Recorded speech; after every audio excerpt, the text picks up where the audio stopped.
Hello and welcome inside the training room. I am your host, Dr. Ken Kaufman, and I am absolutely pumped to have you here where you get exclusive, behind-the-scenes, VIP access into the training rooms of professional sports.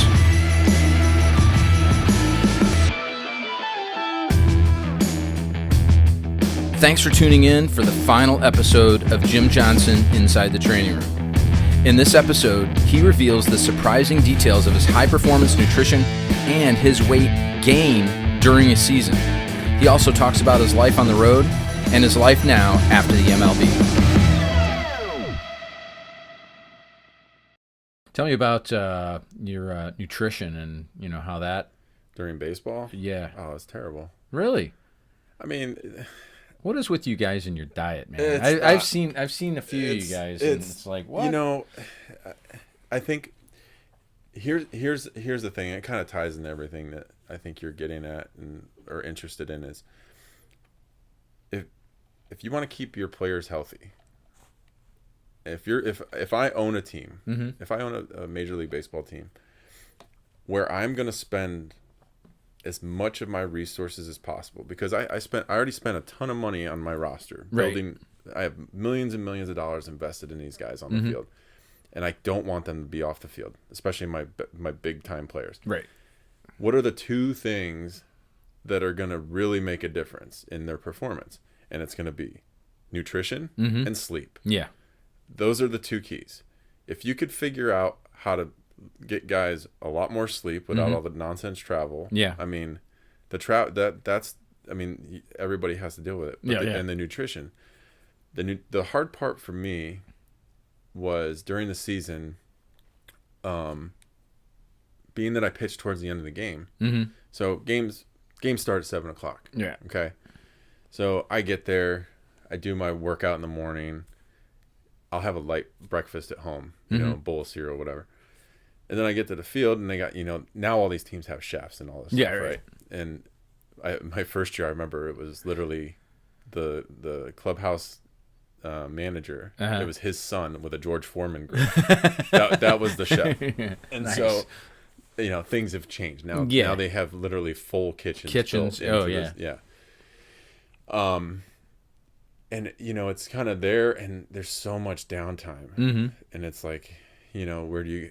After I've already done all my work, I can't watch more video. Yeah. I'm not going to sit on my phone. Yeah. And so it's just like it's just like you're subconsciously, sometimes you find yourself eating and you're like, why am I doing this? Yeah, right. But the problem was for me is by pitching late in the game, after I pitch in a game, I'm not hungry. Mm-hmm. I'm not hungry. Right. So now, all right, so game's over. I'm not hungry. I pitched. It's now, let's say 10:30. Mm-hmm. Saying it's a somewhat quick game, right? Yeah. 10:30. I don't get hungry until 11:30. Uh-huh. So now I'm eating a heavy meal. Yeah, right. At 11:30. Uh-huh. I mean, throughout the course of the season, I kind of figured it out. I said on an average, I would gain like 2 to 3 pounds a month. Oh, really? Yeah, from the beginning of the season to the end. Uh-huh.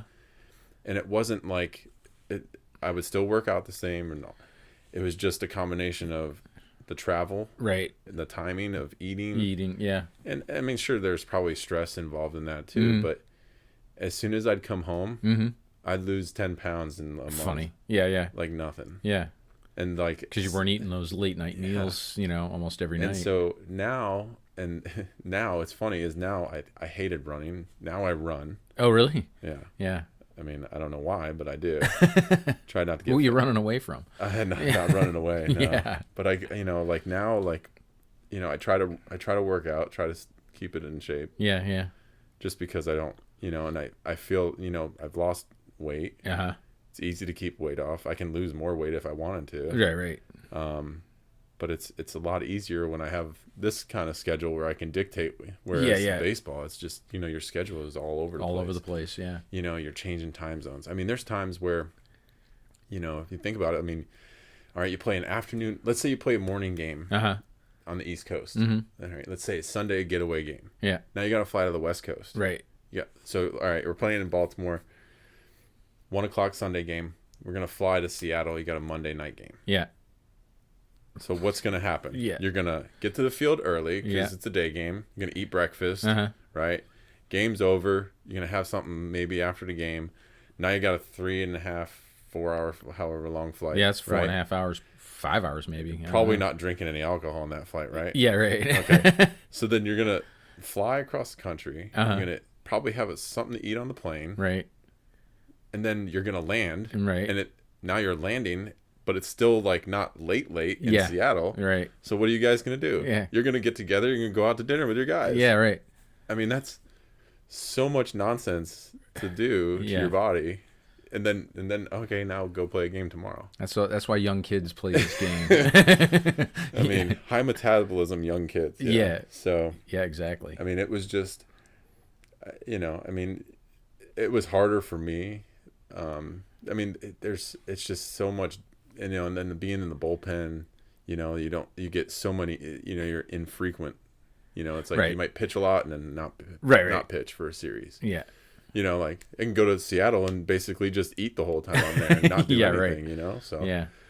it's that was the toughest part. Now they bring in all these, nutritionalists and specialists, and it wasn't like I was like fat and out of shape. Yeah. It was just like I could feel a difference. Sure. I mean, and I understand like a little bit about nutrition and eating and when to eat, what to eat, but Yeah.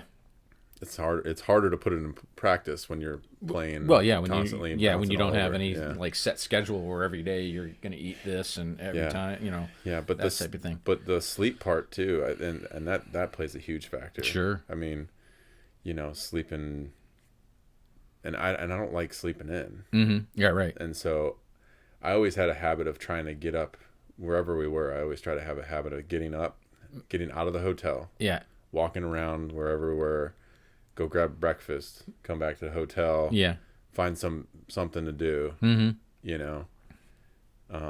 And then go to the field. Mm-hmm. But now I don't really miss all that. Yeah, well, I bet. Yeah, all the I mean, travel, if it was just showing up and playing a game, yeah. Yeah, right. Right. Well, so now this is a perfect transition as to what's going on now. I mean, you got 3 kids. Yeah. Yeah. How old are they? 10, 7, and 4. Yeah. Now Levi's 7, right? Yeah, my son is the middle. My girls are on the outside. Nice. Inside, yeah. So, and they're involved in all kinds of activities. So. Yeah, yeah. So I'd have to look at my calendar, but we have karate, softball. Is my oldest daughter. She's 10. She's in softball now. This is her first year ever playing softball. She never played softball. She played basketball in the fall, and she's been doing karate since she was like 5. So she's a junior black belt in karate. Wow. She enjoys that. And then in school, she's been doing a lot of this like science like stuff. They call it TSA. I don't even know what it stands for, but it's like STEM stuff. Yeah, yeah. And so she just went to a state competition last weekend, like a robotics thing. Oh, that's fun. Yeah, it was crazy. I don't know. She's good at it. So. Yay. I was like, good. Go, girl, go. I was like, how are you good at robots? Engineering, but you're terrible baby. at math? Engineering. Yeah. Don't tell her I said that. Yeah. Just messing with her. Yeah, yeah.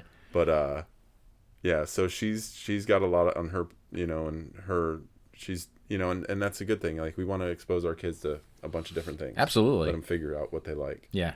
And then my son, he's 7. He's into anything involving sports. I mean, he played hockey in the fall. He plays football in the winter, and then now he plays baseball. Yeah. And then, in the summer and then my youngest, she's been swimming, but now we have a lake house up in North Carolina. And where in North Carolina? It's called Lake Chattooga. It's on the border of North Carolina and Georgia. Oh, okay. So it's the very western part of North Carolina and North Georgia. Yeah, yeah. But anyway, beautiful up there. Oh, it's great. Yeah. And so we're looking at Hendersonville. Hendersonville is farther, just south of Asheville. Yeah, it's farther east, but it's still off the Blue Ridge Parkway. So yeah.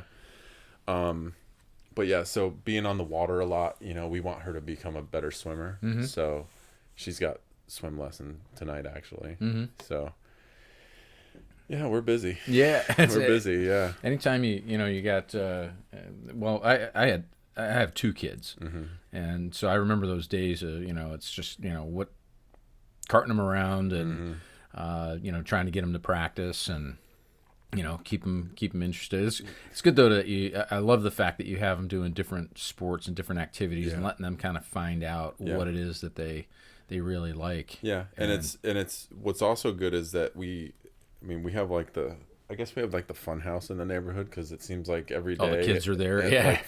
Like you can set a clock to it, like 4:00, like our doorbell's ringing. Yeah. Every day. Yeah.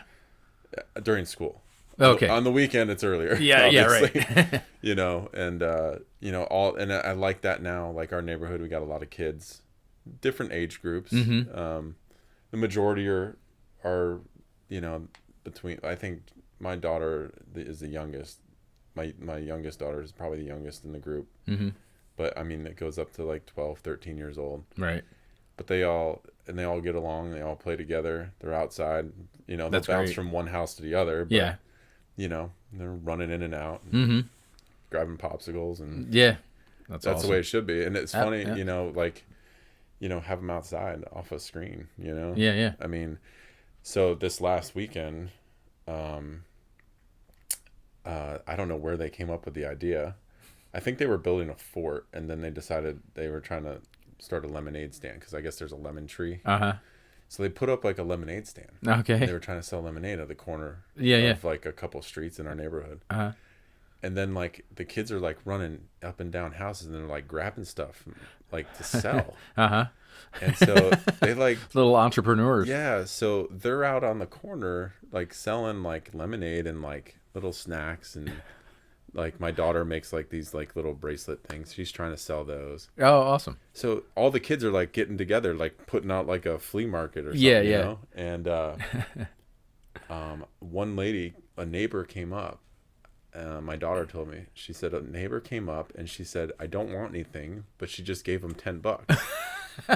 And she goes, it's so gratifying to see kids outside doing stuff like this. Exactly. And so, there's like 5 kids involved. So, each kid got $2. Yeah. Out of 10. But I mean, like, I was like, see, it pays not to be on an iPad, Exactly. But yeah, it's good. I mean, we encourage them to do that kind of stuff. Yeah. Like, I'd rather them get in trouble in the neighborhood than being on a screen. Absolutely. Just the social interactions. It's just it's needed. Yeah, well, it's needed. It's missing. Yeah, exactly. Yeah. So now, and you mentioned that you're back to school. Yeah. I started taking classes again. I took classes actually. The first time I took classes was when I hurt my back. The first time. Okay. Or no, when I hurt my elbow. I'm sorry. Okay. I hurt my elbow and I started taking classes online. And then I just started again in spring. Okay. So this semester will run until I think April. Yeah, just general. Yeah. No idea what I want to do, but at least get some general education stuff out of the way. Yeah, sure. So I'm done with a couple of classes that I don't want to do. I know. I mean, I can do the math and I can talk history, but these English, like, reading literature, oh my goodness. I mean, not your cup of tea. Not my cup of tea. Like, I was joking with my wife. I was like, we have an upstairs at our house, and that's kind of like where I go to like study at night and stuff. So like kids go to bed, and I'll go up and do like a couple hours of work. And I refer to it as my dorm. Yeah. And so my wife was like, asking me, like, we had lunch the other day, and she's like, how's it going? How's classes going? Whatever. And I was like, I just want to know, like, I understand like the necessity to have like good knowledge in math and everyday living, but like, why do I need to read a story from 150 years ago about 4 guys on a boat? Yeah, right. That has like, it's just I understand it. Yeah. I appreciate parts of it. But yeah, I mean, there's certain things I don't enjoy. Right. But I'll just get through it. Yeah, just got to suck it up. Just got to suck it up. Yeah, get your ticket. Got to get through it. Yeah, and get through it. So, Well, this has been awesome, Jim. I appreciate you coming in into the training room and sharing, sharing your thoughts and how things are going. I'm really great to see you and your family, and you look like a happy camper. Yeah, I'm good with it. Yeah, that's good. I mean, it's a good part to being out of baseball because it's a good part in my kids' lives. Mm-hmm. Well, absolutely. There's a lot of things going on. Like, I might complain like, oh, it's busy this week, busy, but I mean, it's not necessarily a bad thing to be involved. Right.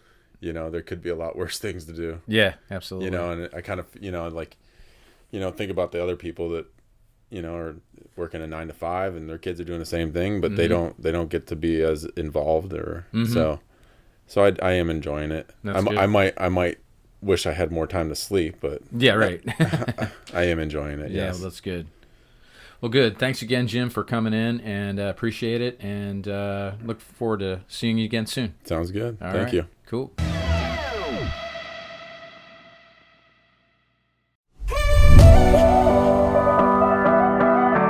Thanks for tuning in to this final episode of Inside the Training Room with Jim Johnson. Make sure to check out our other episodes. We'll be seeing you again soon.